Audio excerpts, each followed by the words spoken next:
Hello everyone, it's Shane Kanto, your Wasteland reviewer, and I'm here to review the new HBO series Winning Time, The Rise of the Lakers Dynasty. And this is from creator Adam McKay and focuses on the rise of the Lakers in the 80s after they drafted Magic Johnson, had Kareem Abdul-Jabbar, and were bought out by Dr. Jerry Buss. And this series focuses on that first season when Magic Johnson is drafted, along with revered, on the Boston Celtics, and they have this epic rivalry continuing between these two basketball franchises. And Dr. Jerry Buss is dealing with the fact that he has his head coach, Jerry West, stepped down. He's trying to find the perfect coach. He's dealing with his own personal issues with the deteriorating health of his mother, struggling with raising his daughter, and trying to find the money to keep this all afloat. And this series is very unique in the way that it's presented. It has a very vintage look to it. It has this like grainy and very like old school 80s footage kind of feel in many moments.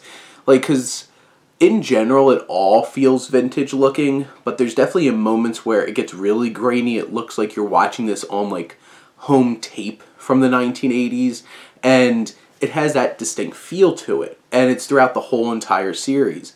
There's a lot of other artistic choices as well with, you know, camera, fisheye lenses, very specific lighting. Fourth wall breaking happens a lot, and you can tell this is like 100% Adam McKay style of filmmaking, and Adam McKay directed an episode, Jonah Hill directed an episode, and you have this distinct feel, and I feel like this Adam McKay style really works in this situation. It never really felt distracting to me. It felt like it was building this perspective in this world around this specific story. And I think for the most part it tells a very compelling story. It tells a lot of underdog stories. It deals with some heavier stuff. There's certain things where it goes a little bit further than you probably needed to go with some of these subplots, because there's a lot of them. They're dealing with a lot of different things, because you're dealing with at least a handful of the players on the team, including one of them that I feel like really goes places in terms of looking at this descent of one of these players. It's dealing with a lot of the behind the scenes in terms of like Jerry West's struggles, and then you have the whole entire thing going on with the head coaching situation, where you have Tracy Letts' character, Jack McKinney, who has Jason Segel's Paul Westhead, who's his assistant, who drags in Adrian Brody's Pat Reilly into the situation, and there's a lot of moving pieces there. And then you have a lot of Magic Johnson and his personal life as well, and I feel like, I don't know, this just might be for me, but that felt like a lot of the times the least compelling aspect of this series was dealing with a lot of Magic Johnson's like love life, and whether it's just because it's like the romance wasn't as well done compared to like all the other things going on in this series, or, you know, after a while it's just like, I don't need to know about Magic Johnson letting down another woman.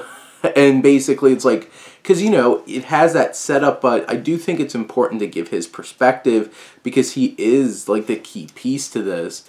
And then you have all of Jerry Buss's his personal stuff going on too, which I feel like they set him up quicker from the start, so it does feel a little bit more like his story. But him and Magic Johnson obviously are the two main focal points. And John C. Reilly is fantastic as Dr. Jerry Buss, and I love him in this series. Quincy Isaiah plays a great Magic Johnson. I think he does a really great job. Jason Clarke is just chewing it up as Jerry West. So grumpy, so just rip-roaring it all the time. And you have Solomon Hughes as Kareem Abdul-Jabbar, who gives a really good performance.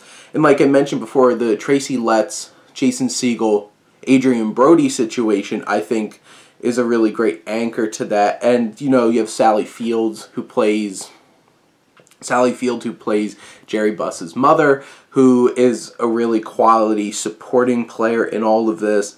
And then just throwing in one other performance that I didn't expect was seeing Michael Chiklis as the owner of the Boston Celtics, and he's like some kind of like gangster figure that they play him off in this, and he plays that really well. This is a great cast, an incredible ensemble, and I didn't even mention some of like the women who are thrown in here who honestly don't get a whole lot to do, which might be one of the bigger, because like they introduce a lot of wives in this, and a lot of them just get to be like the wives are getting mad at their husbands and all kinds of stuff like that. And there's some really talented actresses in this series too. I just, you know, there's a lot going on, and they're really focusing a lot on the men in this series. But in general, I think Winning Time is an exciting and interesting and compelling portrait of that first year of the Lakers dynasty that began with Dr. Jerry Buss taking over and them drafting Magic Johnson, which changed NBA history. But go check this one out on HBO. But those are my thoughts on Season 1 of Winning Time. Let me know what you think, and let's talk some TV. But thank you as always for tuning in and supporting your Wasteland Reviewer.